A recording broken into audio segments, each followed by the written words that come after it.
You pulled back, and now she can't stop thinking about you. But here's what's really happening in her mind, and why this moment might be the most important thing that's ever happened to your connection with her. Think about it. You were probably doing everything you thought you were supposed to do, texting her constantly, always being available, showing her just how much you cared through your attention and effort. You were being the good guy, the one who shows up, the one who never leaves her wondering. And yet, something fell off. Maybe she seemed distant. Maybe her responses got shorter.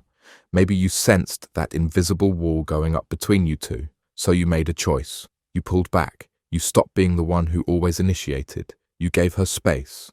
And now, suddenly, she's reaching out more than she ever did before. Why is it that the moment we stop chasing, people start running toward us?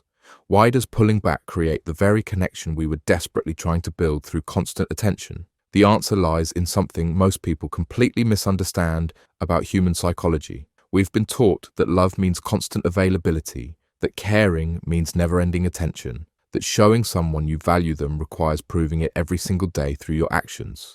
But that's not how attraction works. That's not how the human mind processes value. When you were always there, always responding immediately, always making yourself available, you weren't showing her how much you cared. You were showing her how little you valued your own time, your own life, your own priorities. You were communicating, without words, that she was your entire world, and that kind of pressure is suffocating. Think about the things you value most in your life. Are they the things that are always available to you, or are they the things that feel special, rare, significant? When something is constantly available, our brains stop seeing it as valuable. It's not cruel, it's not shallow, it's just how we're wired. Scarcity creates value, distance creates desire. But here's what's happening in her mind right now, and it's more complex than you might think. First, she's questioning everything she thought she knew about you. The person who was always there, always responsive, always eager, suddenly has boundaries, suddenly has a life that doesn't revolve around her. And that version of you is infinitely more intriguing than the one who was always available.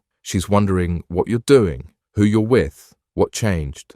And for the first time, instead of taking your attention for granted, she's actually missing it. She's remembering the good parts of your conversations, the moments that made her smile, the way you made her feel special. But now, instead of that feeling being constant and therefore invisible, it's absent, which makes it precious. This is the psychology of intermittent reinforcement. When rewards come unpredictably, they become more powerful, more memorable, more desired. You accidentally stumbled into one of the most powerful principles of human motivation. But here's where most people mess this up. They think pulling back is about playing games, about manipulation, about making someone chase you for the sake of power. That's not what this is about at all. This is about rediscovering your own worth and allowing someone else to rediscover it too. When you pulled back, you didn't just change her perception of you. You changed your relationship with yourself. You remembered that you have a life, goals, interests, and priorities that exist independent of her response to you. You stopped making her reaction the measure of your worth. And that shift, that return to your own center, is what she's actually responding to. She can sense the difference. The energy is different. You're no longer coming from a place of need, of seeking validation, of trying to prove your worth through your attention.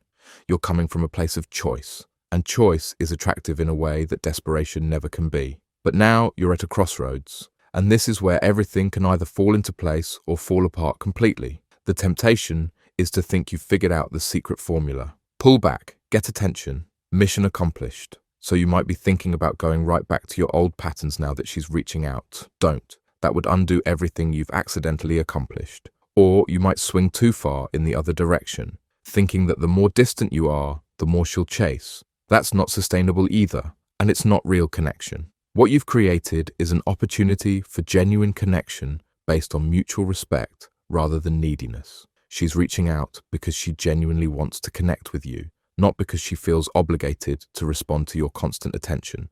That's the foundation of something real. Here's how to navigate this moment without losing what you've gained.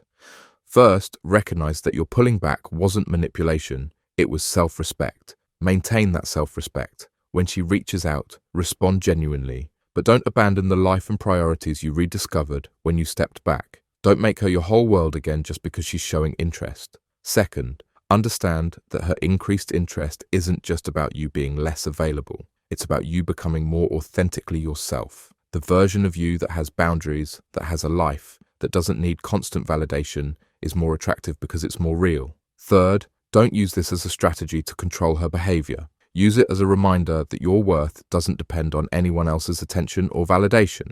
The moment you start calculating how much to pull back to get a specific response, you're back in manipulation territory, and it will backfire. Fourth, recognize that what you're both experiencing right now is what healthy attraction actually looks like. It's not constant intensity, it's not desperate need, it's not proving your worth through availability. It's two people choosing to connect with each other from a place of wholeness rather than neediness. The reason she can't stop thinking about you isn't because you're playing hard to get, it's because you finally allowed her to see the real you, the version that exists independent of her validation, the version that has self-respect, boundaries, and a life worth living. This is your opportunity to build something real, not based on games or strategies, but based on two people who choose each other without losing themselves in the process. She's thinking about you because, for the first time, you're worth thinking about.